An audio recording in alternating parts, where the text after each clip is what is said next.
हिमांशी राठौर और आप देख रहे हैं नेक्स्ट 9 न्यूज। जैसा कि आप जानते ही हैं कि महाराष्ट्र में सियासी घमासान लंबे वक्त से देखने को मिल रहा है। जी हाँ, आपको बता दें कि जब से शिवसेना के प्रमुख उद्धव ठाकरे ने अपनी सत्ता को गंवाया है, तब से महाराष्ट्र में पक्ष और विपक्ष के बीच जमकर भिड़ंत देखने को मिल रही है।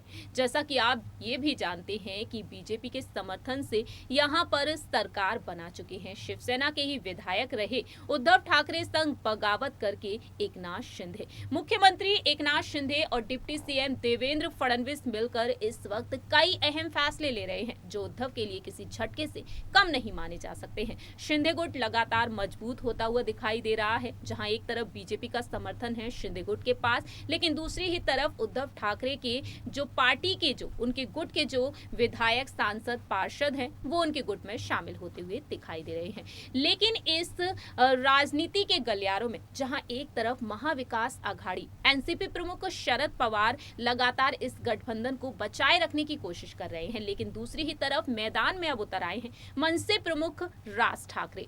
जी हां, राज ठाकरे भी लगातार बीएमसी चुनाव को लेकर हुंकार भरते हुए नजर आ रहे हैं। वहीं उनके बेटे अमित ठाकरे भी पीछे नहीं हैं। ऐसे में देखा जाए तो तमाम रणनीतियों के बीच यहां पर तमाम समीकरण बनते हुए दिखाई दे रहे हैं। हाल ही में डिप्टी सीएम देवेंद्र फडणवीस से जब राज ठाकरे की मुलाकात हुई, इस मुलाकात ने यहां पर सियासी गलियारों में हलचल और भी तेज कर दी है।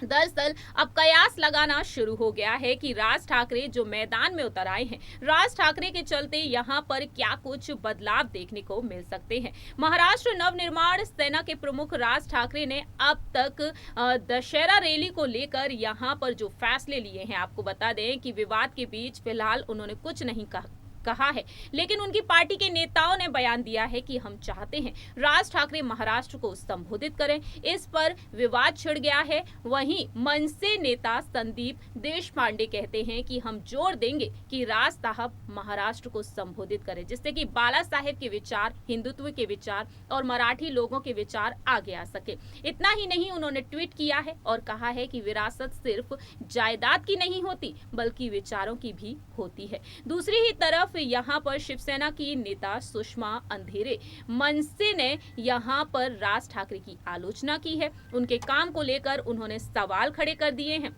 वहीं यहाँ पर सवाल ये उठता है कि शिवसेना की स्थापना के दौर से ही दशहरे पर रैली का उत्साह बड़ा उत्सव से मनाया जाता है। ऐसे में देखा जाए तो बेहद बड़ा आयोजन है और ऐसे में उद्धव ठाकरे यहाँ पर कई बड़े ऐलान कर चुके हैं दशहरा रैली को लेकर। लेकिन यहाँ पर सवाल उठता है बीएमसी चुनाव को लेकर। बीएमसी चुनाव जो अक्टूबर के महीने में होने वाले हैं। भारतीय जनता पार्टी और एकनाथ शिंदे का गुट लगातार हुंकार भरते हुए दिखाई दे रहा है। वहीं बीते मंगलवार को बीजेपी के प्रदेश अध्यक्ष चंद्रशेखर बावनकुले मनसे प्रमुख राज ठाकरे के आवास शिव तीर्थ पर उनसे मिलने पहुंचे और इससे सियासी गलियारों में और भी हलचल देखने को मिल रही है। इससे एक दिन पहले बीजेपी के राष्ट्रीय महासचिव विनोद तावड़े से भी राज ठाकरे ने मुलाकात की और देवेंद्र फडणवीस से भी उनकी मुलाकात हो चुकी है। अंदरूनी सूत्रों की माने अब दावा किया जा रहा है कि बीएमसी चुनाव को लेकर फिलहाल दोनों दलों के बीच चर्चाएं शुरुआती दौर से हैं और अब राज ठाकरे में बीजेपी को एक प्रखर वक्ता नजर आता है। ऐसे में देखा जाए उद्धव ठाकरे और संभाजी ब्रिगेड को अब यहां पर टक्कर दे सकते हैं। वहीं यहां पर राष्ट्रवादी कांग्रेस पार्टी और कांग्रेस को भी हराना जानते हैं। बीजेपी के एक नेता ने कह दिया है कि हो सकता है राज ठाकरे सीटें न जीत सके, लेकिन भाजपा के लिए उनकी रैलियां महाविकास आघाड़ी के खिलाफ माहौल तैयार करने में अब मदद करेंगी।